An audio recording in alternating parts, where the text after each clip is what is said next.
Help! My patient is desatting and the in-room oxygen isn't working. My patient needs oxygen. Where did I see the portable oxygen cylinders? Oh, yes. Hold on, Doc. Here's an O2 tank. Thank you.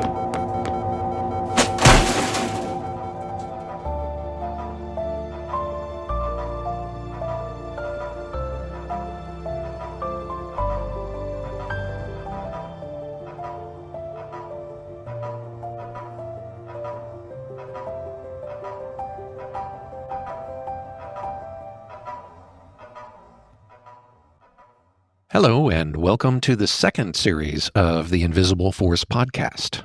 This podcast series is built around exploring MRI accidents and incidents that often get described incorrectly in local news or in online stories as being freak accidents. This second season is dedicated to an MRI accident that really launched contemporary MRI safety 25 years ago in July of 2001. This accident occurred at Westchester Medical Center, and over the next 3 episodes, we're going to describe for you the tragedy that took the life of 6-year-old Michael Colombini and how this accident became something of a watershed moment for MRI safety. But before we launch you into the second series of The Invisible Force and the story of Michael Colombini, let's reintroduce our hosts. I'm John Posh, MRI technologist, educator, and longtime advocate of MRI safety practices. I'm also adjunct faculty at 2 universities and teach MRI safety multiple times per year. And I'm Toby Gilk, certified MR safety officer, certified MR safety expert, MRI facility architect, safety consultant, and co-author of a new MRI safety textbook, The Technologist's MRI Safety Handbook. In our first series, we put on our goofy-looking Sherlock Holmes hats and were investigators into the 2025 death of Keith McAllister. This series looks at the OG MRI incident that most of us are aware of, the 2001 death of Michael Colombini. Now, for the Colombini accident, much of the investigation was done for us and is all part of the public record from litigation that followed. Like the McAllister incident, this earlier incident occurred just outside New York City and got a ton of press coverage, probably even more than the recent death. This year, 2026, marks the 25th anniversary of this accident, and many in healthcare have never heard the full story, and so we've lost touch with any lessons that this accident can teach us. Our look back at this accident is both because this milestone anniversary seems like an appropriate time to reflect on it, and because it is such a seminal moment in MRI safety that being familiar with it really helps the understanding of everything else that happens after. It's also worth noting that we treat Colombini as the first fatal accident. There were others before. At least one similar accident that occurred a few years prior in Texas. The key difference with the other serious MRI accidents that happened before Colombini is that they were effectively kept out of the press. As our series continues, this will turn out to be one of the most important internalized lessons about MRI accidents that healthcare providers take away. Silence, deny, and obfuscate. For better or for worse, you'll learn that that's not what happened in this specific incident. The most famous American MRI accident begins, ironically, with a CAT scan. But hold on, I'm getting ahead of myself. Let's hop in the Wayback Machine and go back to the summer of 2001 in the bedroom community of Valhalla, New York. Valhalla is a suburb of New York City, and lots of people live here and commute into the city for work. One fateful summer day, a rambunctious 6-year-old boy, Michael Colombini, had a ton of energy, so his mother took him to a neighborhood playground to be able to burn off some of that pent-up energy. I imagine that his shoelaces wound up coming untied while he was running around, and he winds up tripping and landing hard on the pavement. His mother rushes to Michael to help him up. He hit his head when he fell, and he's now wobbly and dull. He says his head hurts, and very shortly later he says that his stomach doesn't feel right. Mom recognizes these as all possible signs of a concussion, and she wastes no time in taking him to a local community hospital ER. In some ways, what happens next is really the beginning of the story. At that community hospital, they were worried about the possibility that young Michael had fractured his skull, so they did a CAT scan. That same CAT scan I mentioned just a moment ago. And what it told doctors at the community hospital was the classic good news, bad news diagnosis. The good news was that the CT showed that Michael did not have a skull fracture. Yes, it seemed that he had a concussion, but there was no long-term damage from the fall. Now, the bad news, however, must have completely blindsided Mrs. Colombini. The CT showed that her son had a brain tumor. Now, this particular type of brain tumor is called an astrocytoma. This tumor gets graded on a 1 to 4 scale, where 1 is very treatable, but anything 2 or higher have worse and worse possible outcomes. Grade 4 of these tumors in 2026, not 25 years ago, but now, grade 4 tumors have a mean survival time of 1 to 1.5 years. For those patients whose tumors are found because they're far enough advanced that they're exhibiting symptoms, well, those patients don't tend to do very well. Because he was so young, and because the tumor was small, this discovery was really something of a miracle. This allowed an intervention to save this boy from a horrible discovery in his young adulthood. But this community hospital didn't have neurosurgeons who could treat this, so they wound up transferring him immediately, do not pass go, do not collect $200, to the larger hospital, Westchester Medical Center, where the boy could have the indicated brain surgery. So the Colombini family takes Michael to Westchester Medical Center. Up until a few years prior, it had been a county-owned hospital, but it had been transferred to the Public Benefit Corporation in 1998. This is a big hospital with lots of types of specialty care available, including neurosurgeons specifically trained to operate on brain tumors. But it's not as if they whisk him directly into the OR. This tumor isn't so aggressive that a day or two is likely to make any difference, and this is the type of surgery that needs to be carefully planned. But at the same time, they wanted to act sooner rather than later. One of the ways they planned the operation was to collect more imaging to better identify where the tumor was and, just as importantly, where the surrounding healthy brain tissue was that they didn't want to disturb or remove. So they sent Michael to a pre-op MRI. This pre-op MRI is not the MRI that this story is about. That one, the pre-op, was completed without incident. Between the CT study from the community hospital and the pre-op MRI completed at Westchester Medical Center, the neurosurgery team could figure out where the tumor was, how large it was, and the degree to which it might be invading nearby healthy brain tissues. With this, they could decide where would be best to cut open what's called a bone window in the boy's skull, a hole large enough to get surgical instruments into his brain in order to remove the tumor. If you're going to have a surgical procedure that requires anesthesia, one of the greatest risks to the patient is vomiting. To reduce this risk, normal anesthesia preparation protocols are nothing to eat or drink for at least 8 hours prior to the surgery.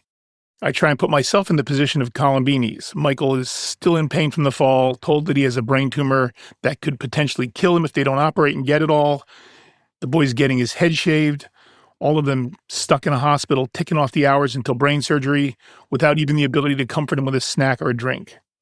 The stress and anxiety would be off the charts for me if I was in that situation.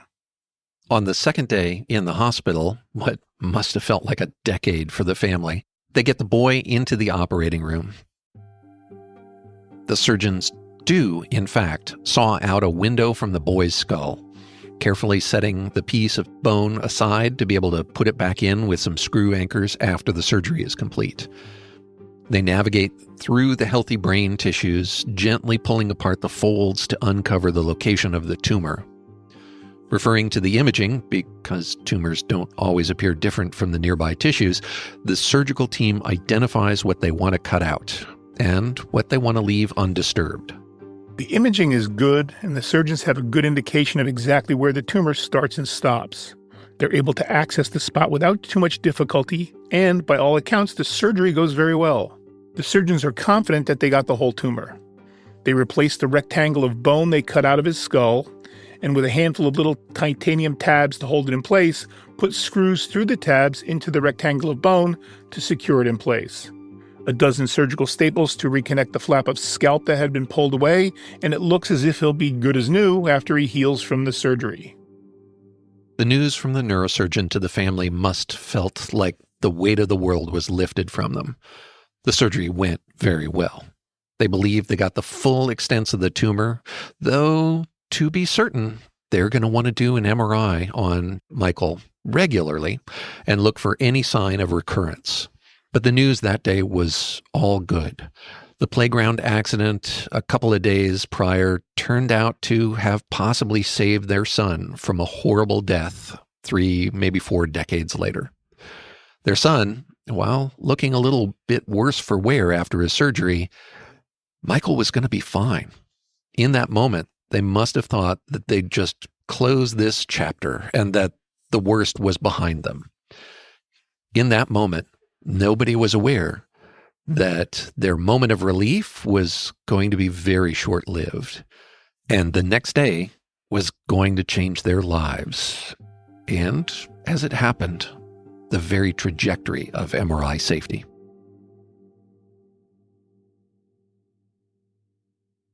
The sponsor of the Invisible Force podcast is carereporting.org. That's care spelled C-A-I-R-E.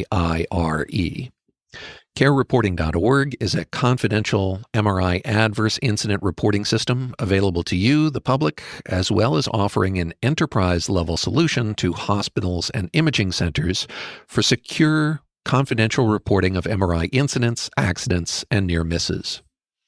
If you have direct knowledge of an MRI accident that may have been swept under the rug, or if you want information about how CARE could be set up as a private internal error reporting tool for your hospital or imaging center, CARE Reporting can help you with both of those. CARE has an assembled panel of international experts in MRI safety and accidents. Reports submitted either through the public website or through an enterprise-level system get reviewed by their experts, who then deliver insights into the contributing causes of how accidents or near-miss events happened, and, more importantly, steps that could prevent similar incidents in the future. For more information, please visit carereporting.org. That's CARE, spelled C-A-I-R-E.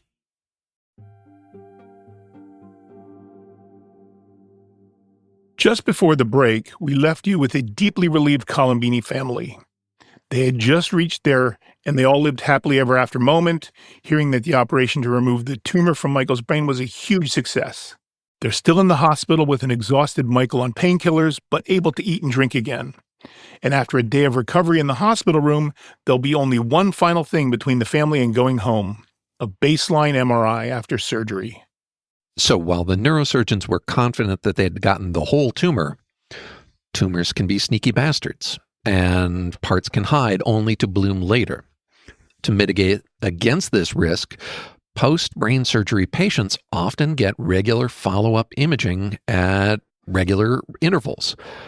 Because of the risks of ionizing radiation exposure, like from a CT scan, for example, particularly in younger patients, they're going to want MRI exams. MRI is also often the preferred modality for many types of brain imaging, even if the radiation wasn't a concern. And in order to be able to compare apples to apples, the neurosurgeons want an MRI immediately after the surgery, against which they'll be comparing future images. The morning of the day that Michael was set to get discharged from the hospital, he was near the end of his ability to cope with everything that had happened to him over the last few days. He wanted more than anything to just go home. He'd fallen, he'd been examined by scores of doctors and nurses, had his head shaved, he'd been starved, he'd had his skull cut open. All in all, he was a hurting kid. He looked like he'd been run over by a truck. He just wanted to go home and be surrounded by family and familiar comforts. But the doctors and nurses were insisting on just one more thing: an MRI, then he can go home. That morning, Michael's father accompanied his son down to the MRI department. The MRI department was actually an addition built onto the side of the hospital. Mr. Colombini was directed to wait in the lobby of that MRI addition building while they took Michael back for his MRI. In the back of the MRI addition, the technologist was checking Michael in when the anesthesiologist arrived. a face that the MRI tech, who'd honestly only been there for a few months, but she'd never seen that anesthesiologist before. There were some quick hellos between the tech and the anesthesiologist before attention turned back to the agitated boy. Michael still had his IV in from yesterday's surgery, and the anesthesiologist gave the boy some Versed, a sedative, to help calm him down. The medication worked, and Michael was relaxed quickly as the medicine took effect. The tech finished checking in the boy and wheeled him on a stretcher from the little alcove across the hall into the MRI scanner room. With the anesthesiologist's help, the two of them slid Michael from the gurney onto the MRI scanner table. That jostling agitated Michael a little bit. He was trying to push through the prior dose of sedative, so the anesthesiologist gave him a booster dose of the sedative, which, again, calmed him down. The anesthesiologist placed a nasal cannula on the boy, essentially a plastic tube that wraps around behind the patient's ears and can blow supplemental oxygen into the patient's nose. Then the technologist slides the boy up into the back half of the head coil, which is just a specialized antenna or receiver necessary for getting the MRI images. Then the tech starts bringing the cage-looking top half of the head coil down over Michael's face, and he again pushes through the 2 administered doses of sedatives. The anesthesiologist gives Michael a 3rd dose of sedative, and now the boy is boneless for his MRI exam. He's completely compliant and very relaxed. With the boy correctly positioned, the technologist leaves the MRI scanner room to go back to the control area in order to get things ready to start the actual exam. The anesthesiologist remained in the MRI scanner room, putting a pulse oximetry monitor on the finger of the boy to keep track of how well Michael was breathing and make sure that everything was ready for the MRI exam to start. A pulse oximeter, or pulse ox, measures the percentage of possible oxygen in the blood, with 100 being the top value, 100% oxygenation. When you get below 80 to 85%, you start starving your brain of the oxygen it needs to function the way we want it to. Dizziness and disorientation can start setting in that range, the 80 to 85 range. Now, below 75, and you're likely to pass out.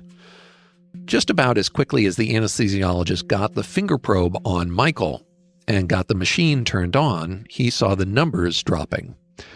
97, 96, 95. This is the precise situation for which anesthesiologists put nasal cannulas on sedated patients.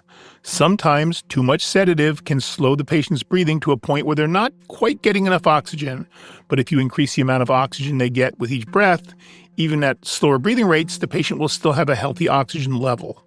So the anesthesiologist goes over to the wall outlet in the MRI scanner room that delivers oxygen into the tube that goes to Michael. When in use, these oxygen outlets have a vertical clear vial, like a glass-like tube, with a neon green ball in it. The higher the rate of flow of oxygen, the higher in the vial the green ball floats. If you want more oxygen, you simply turn the valve until the green floaty ball is hovering at the highest height that corresponds with how much oxygen you want the patient to receive. 1 liter per minute, 2 liters per minute, so on. So all the anesthesiologist needs to do is turn the valve to start the flow of oxygen. Except in this case, turning the valve appears to have no effect. Clockwise, counterclockwise, it makes no difference. That little green floaty ball, yeah, that's stuck at the bottom of the vial. There is no oxygen being delivered to the boy.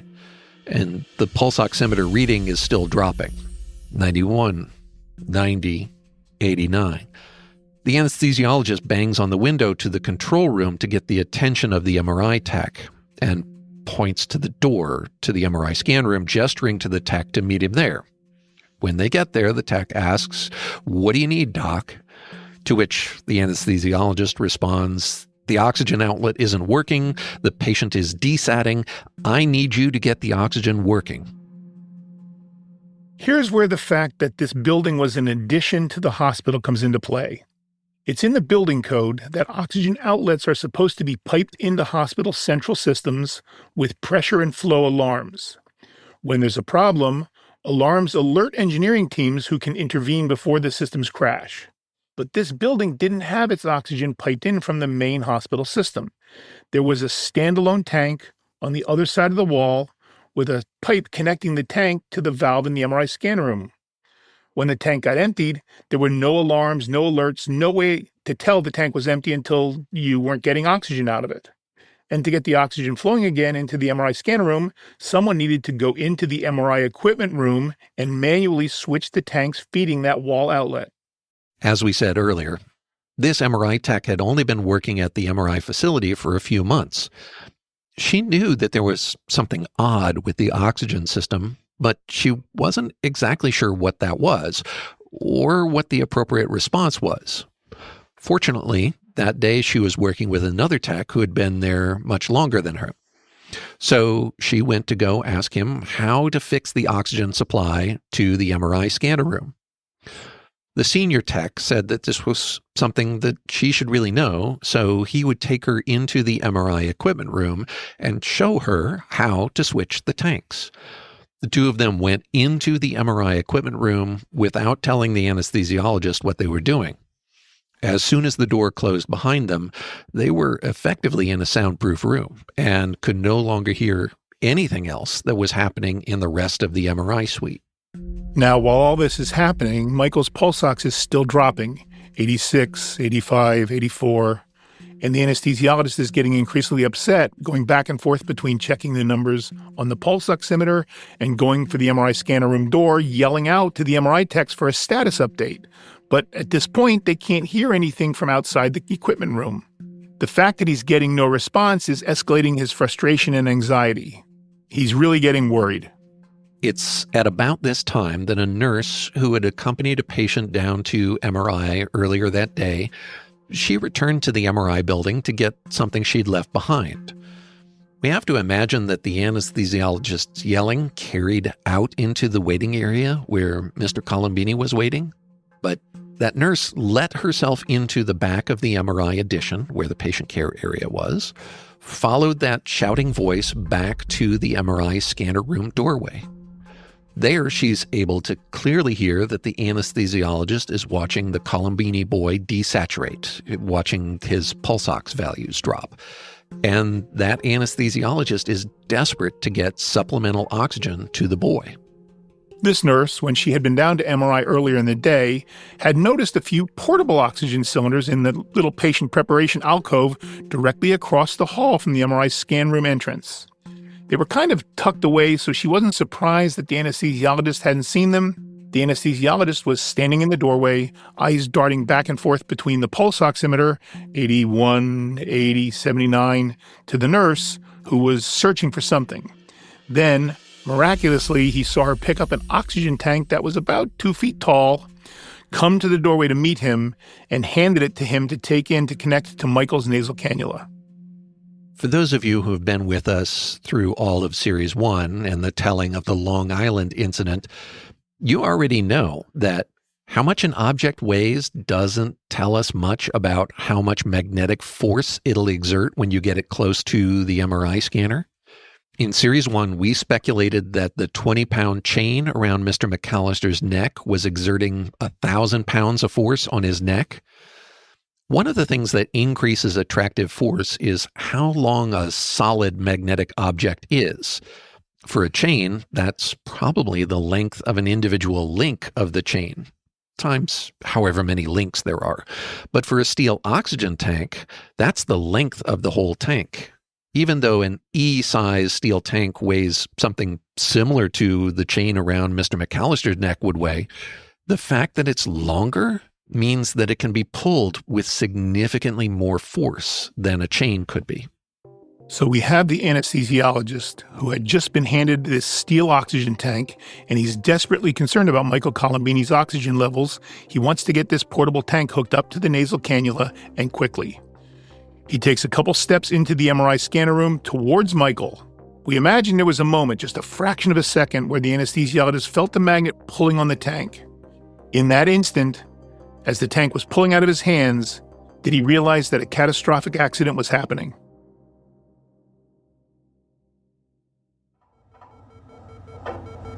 Help! My patient is desatting and the in-room oxygen isn't working. My patient needs oxygen. Where did I see the portable oxygen cylinders? Oh, yes. Hold on, Doc. Here's an O2 tank. Thank you.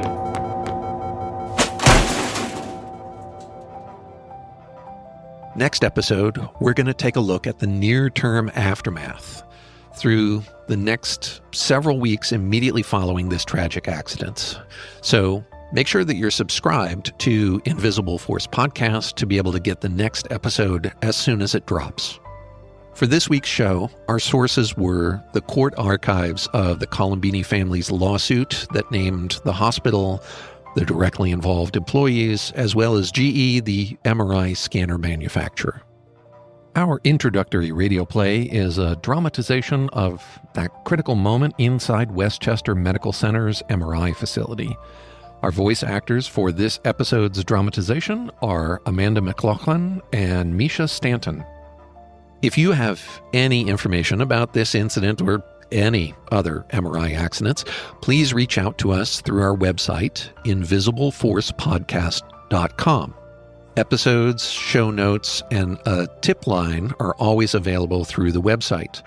Also, you can leave us a voicemail with information about MRI incidents or accidents at area code 631-MRI-TIPS. That number again is 631-MRI-TIPS or 631-674-8477. And lastly, we like to ask you to like and share our podcast with your friends, colleagues, and coworkers. With your help, and with a little bit of luck, we'll help make sure that accidents like this don't ever occur again.